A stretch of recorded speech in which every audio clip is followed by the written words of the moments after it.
Dr. Death is one of the UK's most notorious and prolific serial killers of all time. He was responsible for the deaths of upward of 250 people over the span of 25 years. How could this have been going on for so long without anyone finding out? So today's video is going to be another solved true crime case. Today we're going to be talking about Dr. Death, aka Harold Shipman, one of the most notorious serial killers this country has ever seen. This case is an absolute humongous one. It is massive, and so for that exact reason, this is going to be a two-parter. So this is part one. Part two of this case will be out in the next couple of days. So if you're not already subscribed, maybe you should be, and maybe you should put on the little notification bell so you get a notification when part two goes up, because, I mean, you don't want to miss it. Why would you want to hear the first half of the story and then no more? Put the notifications on, anyway. But quickly, before we jump into part one of this case, I do just want to thank our sponsors for making this video possible, Casetify. I have been shouting it from the rooftops for years that Casetify, in my opinion, is the best phone case company in the world. There, I said it. They make the best and most protective phone cases I personally have ever tried. They have what's called Chi-Tech 2.0 technology, and that basically means, let me tell you, that when you drop one of their ultra impact cases, they are drop tested from up to 10 feet almost. It's like 9.8 feet. So if your phone is wearing an ultra impact case, you can drop it from nearly 10 feet in the air and it's absolutely fine. And here's the drop test to prove it, okay? So this is my phone in an ultra impact case, no scratches or anything. Whoa. Oh my god, it bounced. And it's absolutely fine. Wow. And before Casetify, having a protective case for your phone usually meant that it was big and bulky and ugly, but not with Casetify. They have so many adorable designs. They have personalizable, customizable cases. There's literally something for everyone on there. Which, by the way, Christmas is on the way. Look, I got the tree and everything. Do you think it's cute? Anyway, I think you can't go wrong Christmas present-wise getting a gorgeous protective phone case for someone. I'd be buzzing to get that. The impact and ultra impact cases are made with 65% recycled and plant-based materials, which is incredible. Oh, and the cases also have an antimicrobial coating, which is my absolute favorite part. And that basically means that 99% of bacteria that falls on your phone case gets destroyed. Tell me that is not the future of phone cases. They're also 100% non-toxic and 100% non-hazardous. I always say that word wrong. And Casetify are very, very kindly giving you guys 15% off of your order when you go to casetify.com/Eleanor. It's the link down below in the description of this video. And that will automatically apply a 15% discount at checkout for you. So you don't even need to worry. Thank you again so much to Casetify for sponsoring this video. Now quickly, before we get into it, I do just want to give my usual disclaimer that I mean absolutely no disrespect to anyone that I talk about in this video. This video is for educational purposes, and everything that I'm about to say is just information that I have found on the internet and I'm compiling into one video. Just a few content warnings before we get into this case, and these content warnings will span across both part one and part two. So the themes of this video are as follows: drug abuse and addiction, depression, suicide, and terminal cancer. If any of the above are things that you don't think you can listen to right now, that's totally fine. Please just click out of the video, look after yourself. That is the most important thing. Go make yourself a cup of tea or something. All that being said, let's talk about Dr. Death. Harold Frederick Shipman was born on January 14th, 1946 in Nottinghamshire, England. He was the middle child of three. His father was also called Harold Shipman Sr. and he was junior, and so to avoid any confusion, Harold Shipman Jr. always went by Fred.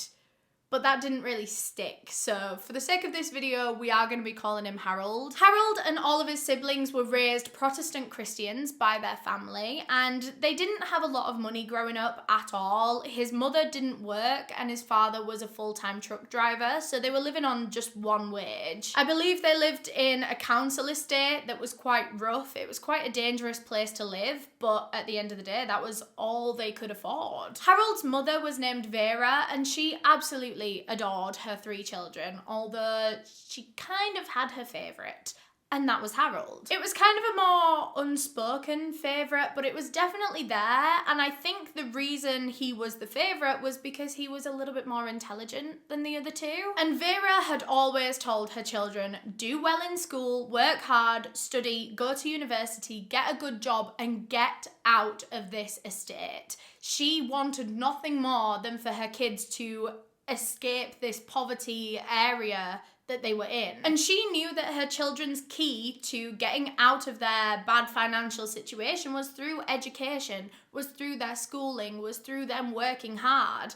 And Harold was the one of those three siblings that seemed to be putting the most effort in. Their mother drilled it in them from the moment they were children that they need to work hard, they need to study hard, they need to get their head down, and Harold did exactly that. He did the best of all three kids in school. He was so dedicated, in fact, that he actually earned himself a scholarship at a local private grammar school. Of course, his family couldn't afford to send their kids to a private grammar school. That was completely out of the question. But now Harold had earned this scholarship, that meant he could go there for free, which was great news, of course. This was like one of the best schools around. This meant that he could go to this school, get great grades, go to a good university, and then get a good job, and he was doing exactly what his mother prayed her children would do, and they were so proud of him. The family that Harold Shipman came from was quite a proud one, and they liked to brag. They liked to brag about their achievements. They were a very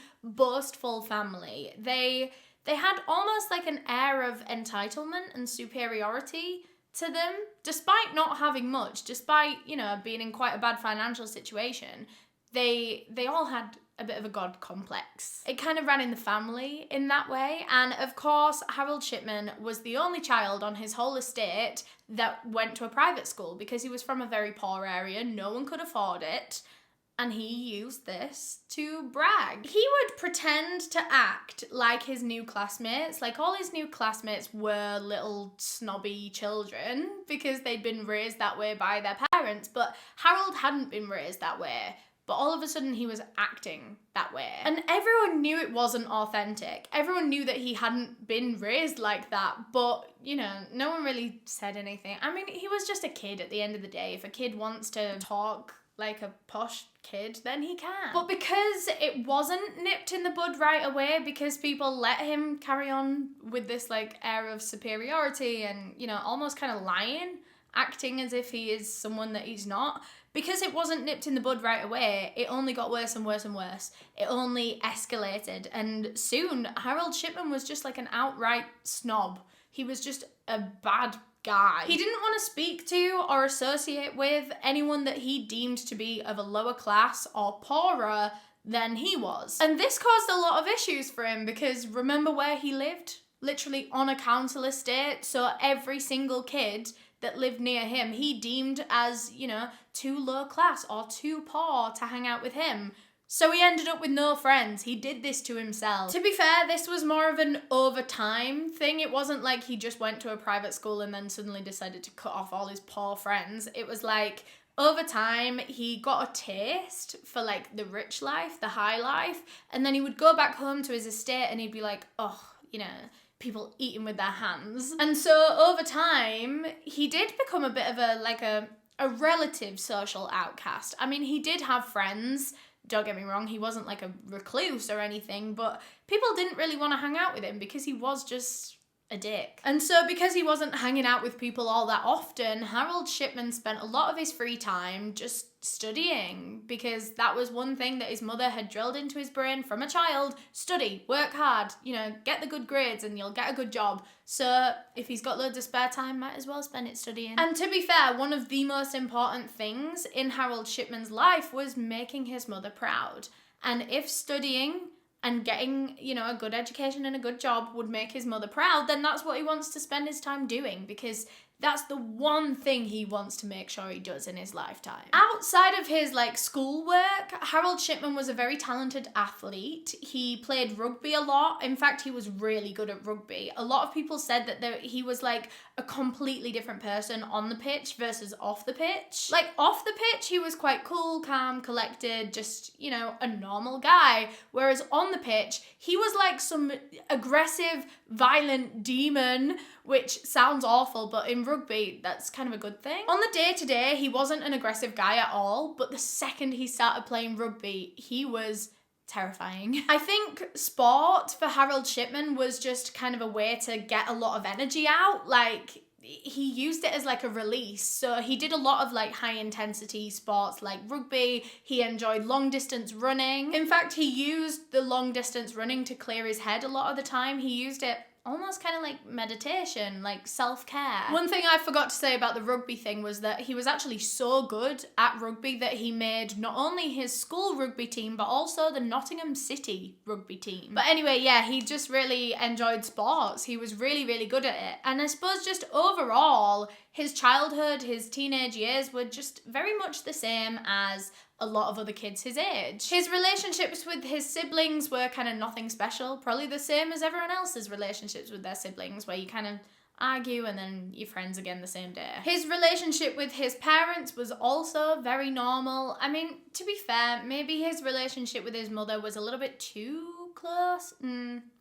Yes, it was. Yes, it was too close. Basically, his mother Vera was like his rock in life. She was the only thing in his whole life that had been consistent this whole time. Friends had come and gone, schools had come and gone, sports had come and gone, but his mother always stayed consistent. When life was constantly changing around Harold, he always had his mother to go to, and she would support him and comfort him and soothe him. She was like his best friend. And so, I mean, that relationship never wavered, even as he got into adulthood. I'm kind of skipping ahead there, but he was very, very close with his mother. They were practically inseparable, which, like, when he was a kid, that was cute, you know, just like this little toddler, really needy with his mother, won't let her go. Like, it's cute. But then as he gets into his teenage years, it's a bit more uncomfortable. It makes people feel weird. But I think kind of the overarching thing of this whole relationship was that he just wanted to make her proud. That was his number one goal in his whole life. He didn't care what career he had. He didn't care like where he ended up or where he lived. All he wanted was to get out of that estate and make his mother proud. And he was secretly terrified of letting her down because, like I say, he felt like she was like the only constant thing he had. And so he was terrified to lose her because the second he loses her, his whole life would just kind of crumble. Speaking of, when Harold Shipman was 17 years old, his family actually received some devastating news.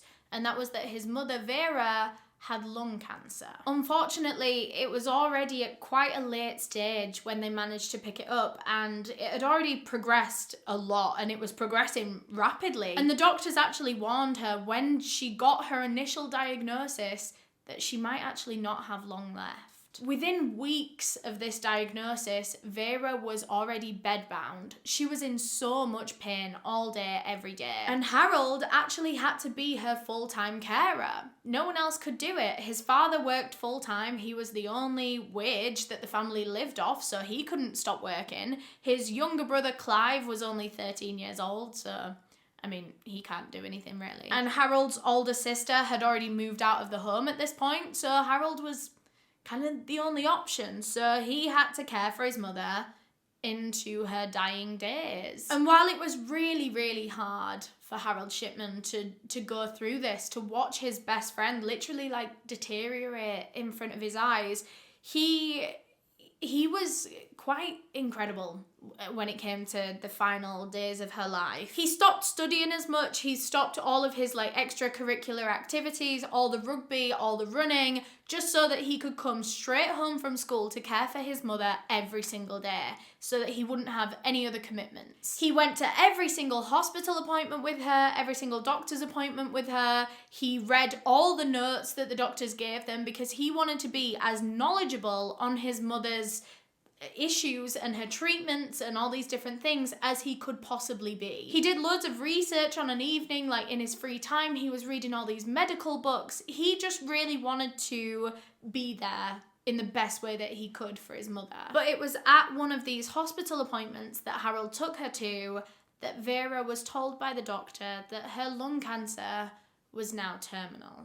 And at this point, it couldn't be treated. It was more of a case of just making sure that the last few weeks of her life were as happy and comfortable as possible. Vera eventually passed away in her own home in 1963, and while the family had been expecting this for a long time, of course, they knew this day was coming, it still didn't make it any easier to deal with. Harold just did not know what to do. He just didn't know how to process the loss of his best friend. He decided to just go out on a run because, like I said, that was what he did to clear his mind. It was like his meditation. But he went out on this run and he was just running and running and running for hours. He didn't want to come home because he knew that the second he went home, he had to face the reality that his mother was no longer there. So he was just running and running and running as an escape. Over the following days, Harold Shipman just fell to pieces.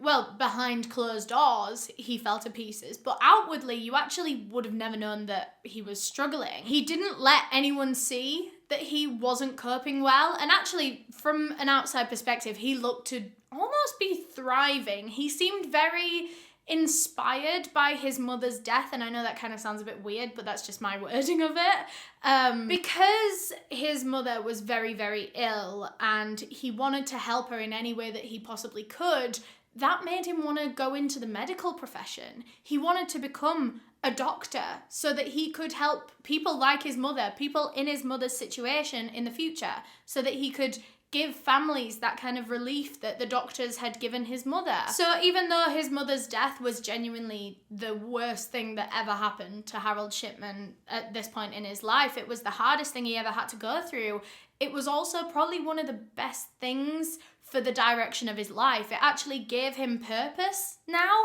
He wasn't passionate about anything before, anything other than his mother, but now he was really passionate about medicine because he wanted to help people like his mother. It just seemed like such a great path for Harold to go down, but little did anyone know that would be literally one of the worst decisions anyone's ever made in the history of the universe. So at the time in the UK, when Harold Shipman decided that he wanted to become a doctor, there was actually a shortage of doctors in the country at that time. Can you believe it?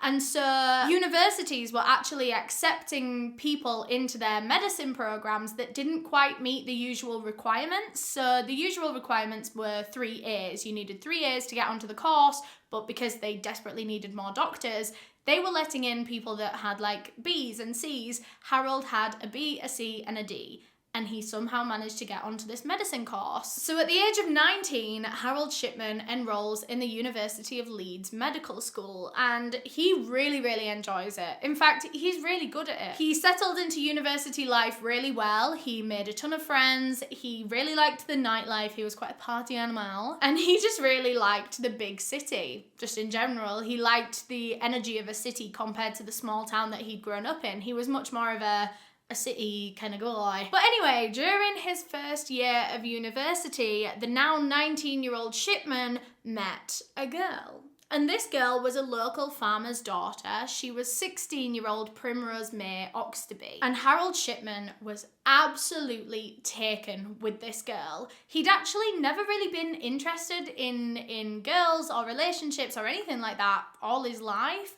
He'd been so focused on his studies that he'd never even paid attention to the girls at school. He'd never had a girlfriend, never been on a date. He'd just never been interested in pursuing anything with any girl until Primrose. She was entirely different. And actually, for Primrose, she was in the exact same situation. I mean, she was 16, she was younger, but she too had never had a boyfriend, never been on a date, never been interested in boys until Harold Shipman. It was like an immediate connection. As soon as these two people spoke to each other for the first time, I don't actually know where they met, so I think they must have had like something in common with each other that meant they saw each other quite often. Maybe they like had the same route, or maybe they shared a bus stop or something like that, I don't know. But they saw each other often, and the two of them would flirt with each other every time they saw each other, but it never went beyond that. They were both too shy to make the first move. And in fact, it was actually 16-year-old Primrose who was eventually like, I cannot wait any longer for this guy to ask me out. And so the next time she saw Harold Shipman,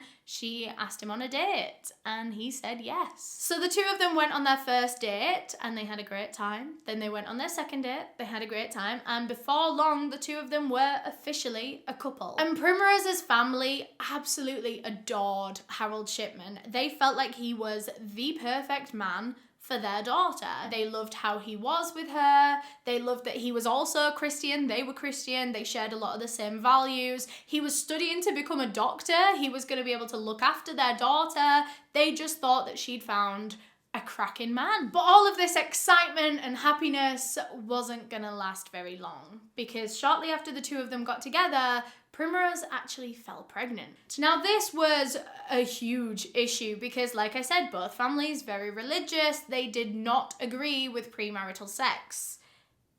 And the two of them weren't married. And now they were pregnant. So as soon as the two of them told their families about this pregnancy, chaos ensued. Everyone was furious. It was such a scene because it was considered very shameful to have a baby out of wedlock at that time. Only like 8% of babies in the UK were born out of wedlock, and it was seen as very embarrassing for the family that their child had a child out of wedlock. But yeah, both families were just very, very embarrassed. And Harold's father even went as far as to say that he was glad that Vera wasn't around to witness this, because he said she would have been very disappointed.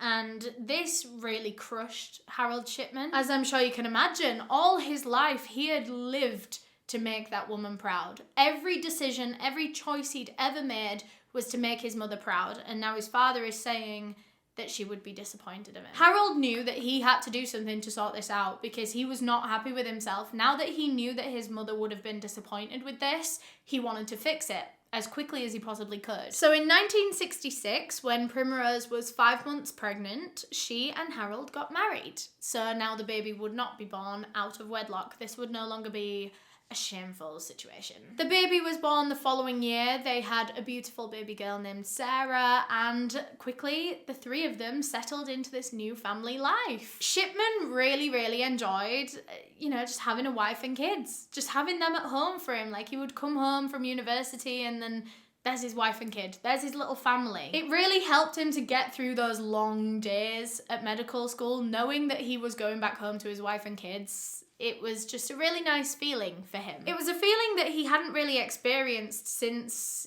he had his mother, because his mother was that constant thing for him all the way through his life, and then he lost her, and then he didn't have a constant anymore. But now his wife and his kid were his constant. After the birth of their first child, Harold and Primrose later went on to have three sons named Christopher, Sam and David. And everything was just going swimmingly for the Shipman family. Everyone was so happy.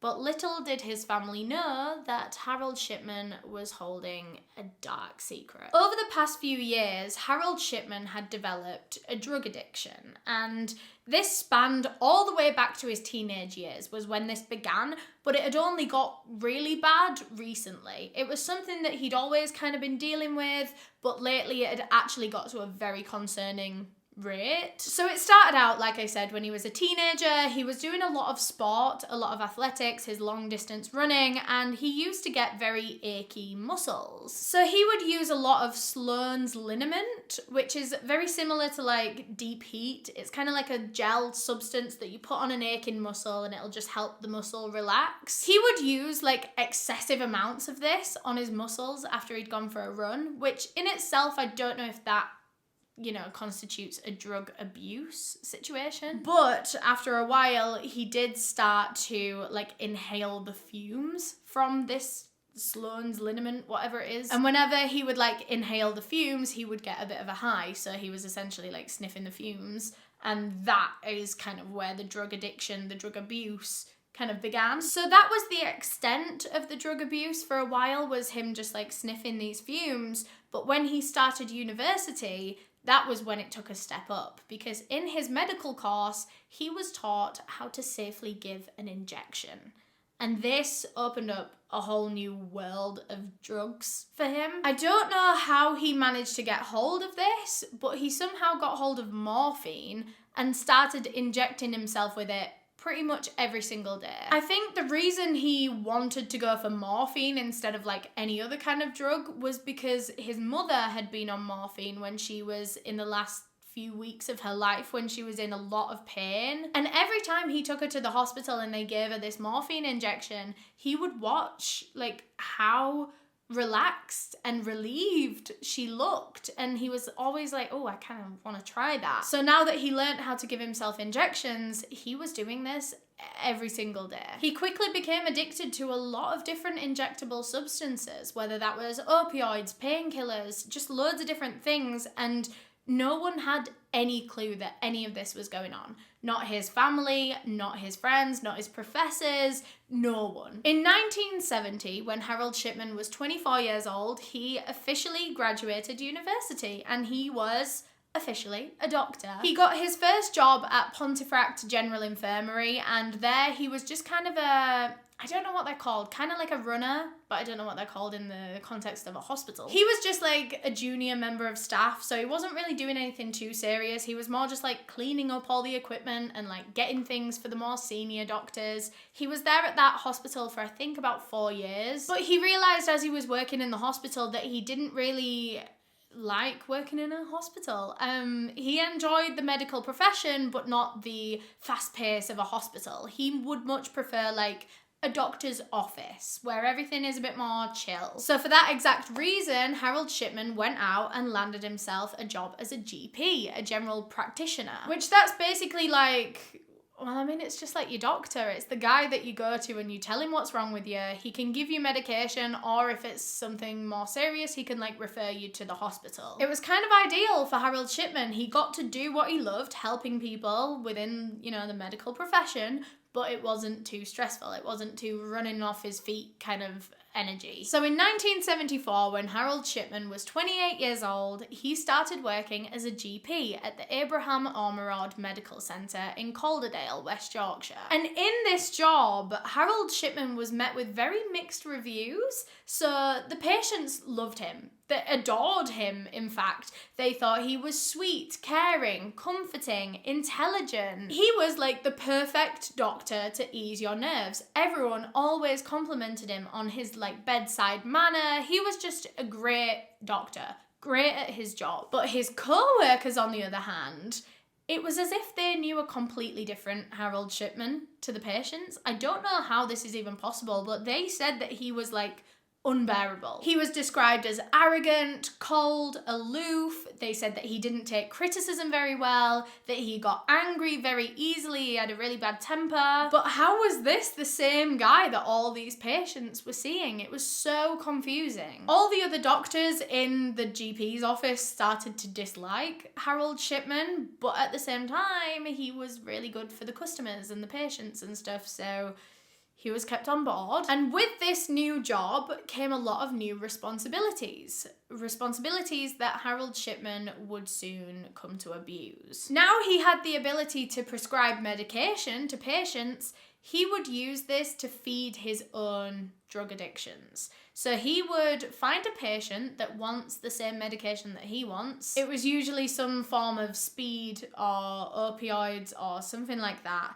And he would prescribe more than the patient needed, and then he would just keep the excess for himself. At the height of his addiction, Harold Shipman was injecting himself every 2 hours. And between that, he was consuming alcohol all day long. Even at work, he was always drunk and high at work. And I don't know how he managed to get away with this for so long because, well, I don't know, because he was drunk and high all the time at work and he's a doctor. And he'd also gained a bit of a reputation among the young people in the area because they knew that he could get hold of stimulant drugs like speed. So they would go to him and ask for slimming pills, which like technically was the right thing to ask for to get what they wanted, but Harold knew what they meant, they knew what they meant, they knew what was going to be prescribed. Harold Shipman would prescribe these kids with amphetamines and he would over-prescribe them and then of course keep the excess for himself. But before long, Shipman was finally caught in the act. Not prescribing speed to kids, but he was caught prescribing excess drugs and keeping some for himself. And luckily for him, that meant that his violations of like his job or whatever weren't quite as serious as they could have been, because in this instance that he was actually caught for, he's only hurting himself by doing that. By getting excess drugs and keeping them for himself, he's the only person he's harming. He was just very, very lucky that, you know, the police and his co-workers didn't find out about the other stuff that he was doing, because otherwise he would have lost his job. But he didn't actually lose his job over this. He was charged with some kind of drugs charge and forgery, and for that he was fined £600, which in today's money would be about £5,000. And like I said, he did manage to keep his job, although his boss did order him to go through some kind of rehab facility, some kind of rehab course to ensure that this wouldn't happen again. And all of this news coming out, him having to go to rehab, him not being able to work for a few months while he was in rehab, all of this put such a strain on Harold's marriage, his family life. First of all, his wife Primrose was just absolutely fuming that he'd never even told her.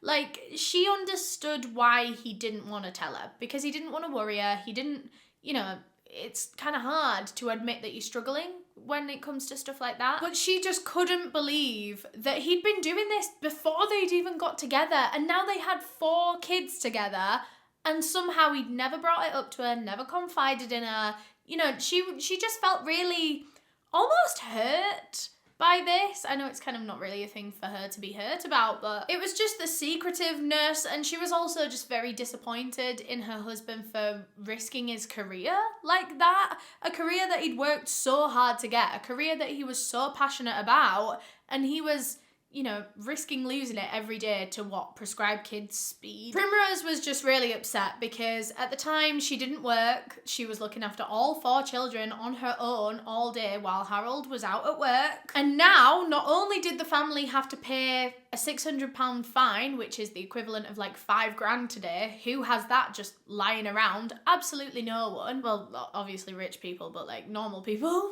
don't have that lying around. They didn't have that lying around. And of course, because Harold was now being ordered to go to a rehab facility for a few months, they lost their only paycheck in this household.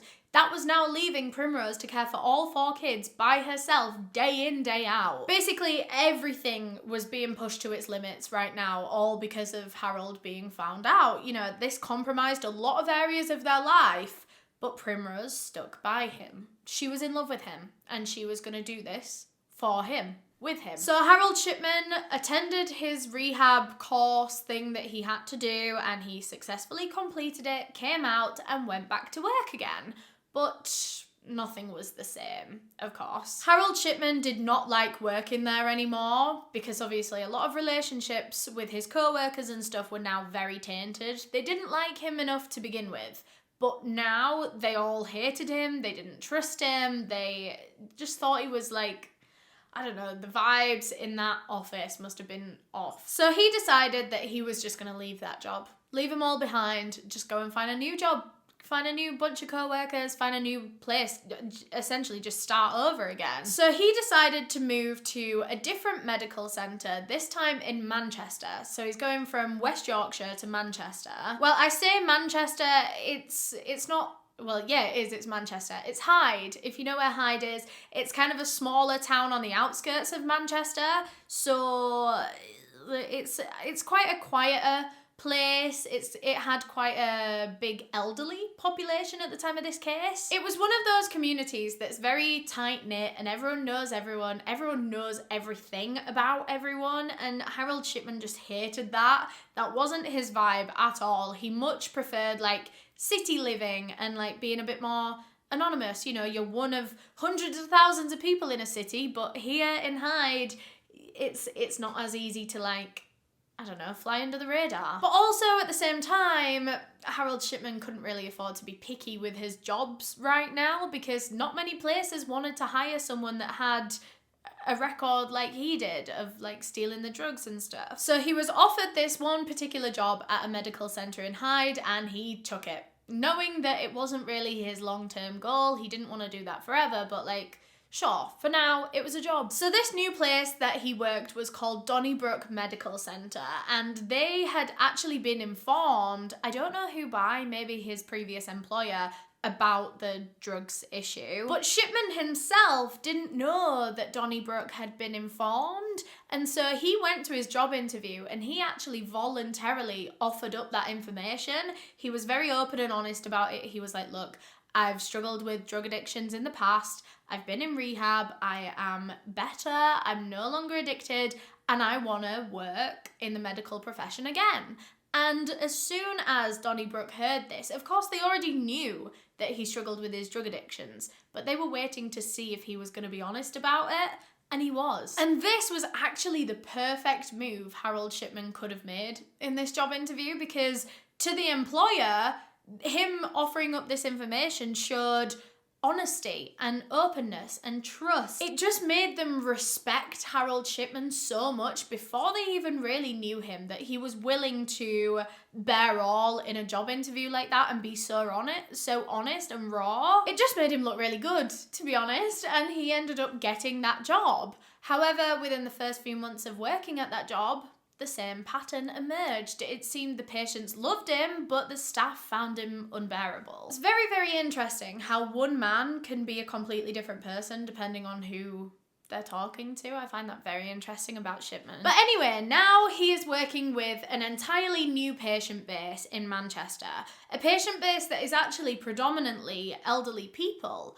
And with this, Harold Shipman saw an opportunity, because he was still very much addicted to all these drugs that he was taking. Yes, he went to rehab, but it never fully, maybe it cured him as soon as he came out, but he eventually got back on the drugs. And at this point, he was back on them. And he knew that it was going to be very, very, very hard for him to be able to steal drugs in his new job, because his employer knew that Harold used to do that, so he's probably keeping an eye on him. So there wasn't really going to be any chance for him to be able to steal drugs when he's not being watched in the office. So that's where this opportunity comes in with his elderly patient base. He came up with an idea. What if he was to start offering home visits? Because that way he could act as though he's doing it for the benefit of his patients. These elderly patients don't have to leave their house. They can stay in the comfort of their own home. But of course, it's a win-win for Harold Shipman too, because none of the doctors are around to see him prescribing extra medication and taking the spare for himself. So that's exactly what he did, and these home visits actually worked really well for him in that aspect. He was able to get away with this for years, actually. He was in this job doing home visits, stealing medication, for years, and his wife had no idea that he was back on the drugs. On November 6th, 1989, Harold Shipman is about 43 years old at this point in time, and obviously he's been doctoring for years and years and years. He's been doing these home visits with his elderly patients now for years. They all love him. He's doing really well in this job. However, on this particular day, November 6th, he received a very concerning phone call from one of his co-workers. This co-worker was a nurse with whom Harold Shipman shared a patient, 62-year-old Joseph Wilcoxon. Joseph Wilcoxon had a very serious wound on his leg, which required nurses to come out to his home almost daily to repackage the wound and make sure it was clean, but he also had a bunch of illnesses as well, which meant he needed a doctor like Harold Shipman to come and give him medications every day. So there were a lot of different doctors, nurses working with this one particular patient. But that morning, when the nurse arrived at Joseph Wilcoxon's house to go and redress his leg wound, she found him dead, sitting on his sofa, still fully clothed and still warm. So he died that same morning. Of course, because this was a shared patient, one of the first things this nurse does is call Harold Shipman and tell him the news. She asked him if he'd been to see Joseph that morning, and Shipman said that he hadn't. He actually hadn't seen him in a while. Which was funny, actually, because the staff at Donnybrook Medical Centre could have sworn that Harold Shipman was due to go for a home visit at Joseph's house that morning. Shipman denied it. He was like, oh no, I'm not meant to be with Joseph for another few days. I didn't go and see him this morning. And so the staff went and checked on the medical records because they were like, no, I'm sure it was supposed to be you that was going to see him this morning. They went and checked on these medical records, and just as Harold Shipman said, there was nothing there. Everyone was a bit confused, and so they were like, oh, well, suppose not. Harold Shipman ruled Joseph Wilcoxon's death as just old age, and no one really looked into it beyond that because, well, I mean, he was only 62. I don't know why everyone just kind of accepted an old age death. I don't think he really had that much family to challenge it, really, and so that ruling was final. After this, Harold Shipman actually decided to leave his job at Donnybrook Medical Centre. He blamed it on the new computer system that they got in. He said it was just way too complicated and hard for him to work, so he just needed to go somewhere else that was a bit more old-fashioned. Everyone was a little bit confused at this reason for him leaving because everyone else that worked there thought the new computer system was really easy to use and it made their job so much easier. But, you know, each to their own, I suppose. So Harold Shipman left that medical centre, but instead of joining another one, he decided to just open his own. He was just gonna do the thing himself. This is like 100% a power thing, like an ego thing, because Harold Shipman saw himself as the best doctor in the world. He didn't think that he should be answering to a higher up because he thought other people should be answering to him. Going back to his whole family's just sense of superiority and entitlement, this was just kind of something that ran in the family. So yeah, he gets this new doctor's surgery, and funnily enough, one of the first things he does was implement the exact same computer system that made him leave his old job. So if it was that confusing, why are you bringing it into your own business? Anyway, that aside, Harold Shipman was actually very, very lucky when he left the last place in that he found a loophole in his contract that meant he could take his existing client base with him. So that is exactly why he stayed in Hyde and set up his new business in Hyde, because he already had a patient base of 2,000 people that he could just carry over. So he starts this new doctor's surgery. He hired his wife Primrose to work as a secretary, and this business was just booming. It went from strength to strength. His client base grew from 2,000 to like 3,100. And all of his patients adored him, by the way. Harold Shipman is always described as being almost celebrity-like for a doctor. He was very, very well known in the area. Everyone loved him. All his patients loved him. One of them even described being accepted onto his patient list as being like winning the lottery.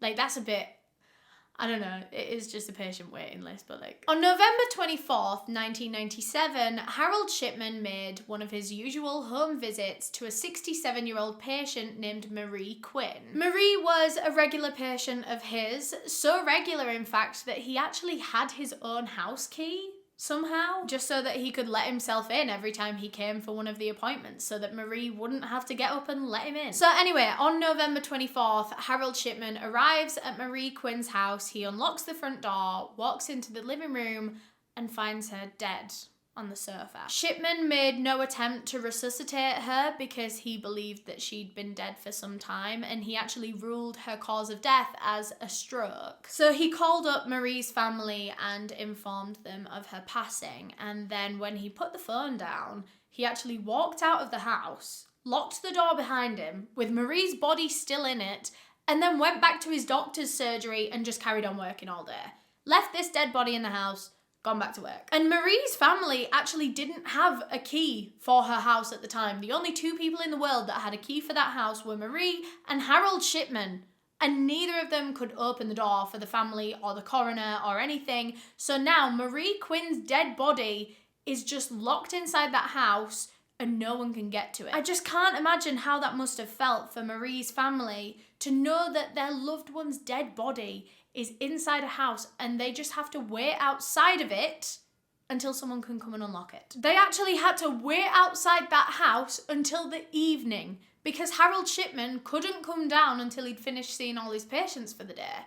So he came down at tea time to finally let them at tea time, by the way, I'm from Yorkshire, 5 p.m-ish, 6 p.m. He didn't come round until the evening to let them in. Sorry about my little Yorkshire tangent.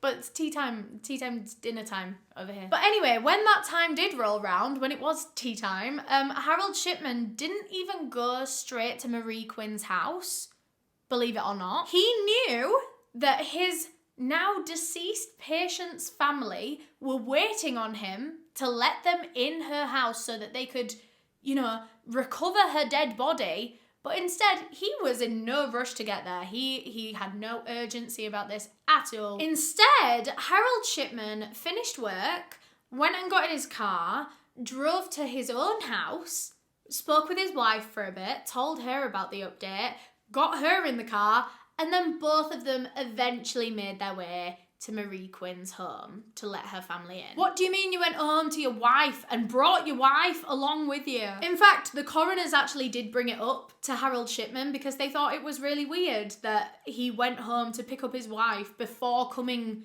to let this family in to their loved one's dead body. Like, it's just such a... Who would do that?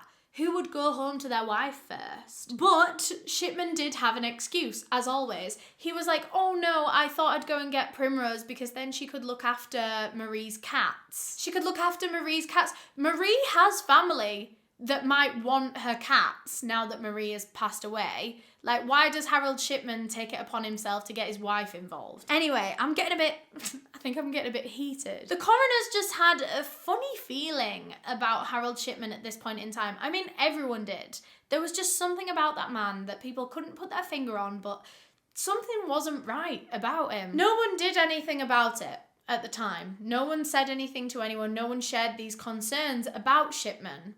But they should have, because things were only going to get 10 times worse from here. And that is where I'm gonna leave part 1. Thank you so much for watching. Remember, make sure you subscribe with notifications on so you don't miss part 2. Thanks again to K-Stify for sponsoring this video. Remember, you can go to kstify.com/Eleanor. The link is also in the description of this video, and that will automatically apply a 15% discount for you at checkout. A huge thank you to all of my channel members for supporting me and helping decide the cases that I cover, especially my tier 2 members whose names are all on screen right now. If you want to become a channel member, you can click the link to do so in the description, or you can click the join button if you're on a desktop. But yeah, thank you so much for watching. If you enjoyed this video, you'll probably also enjoy this one.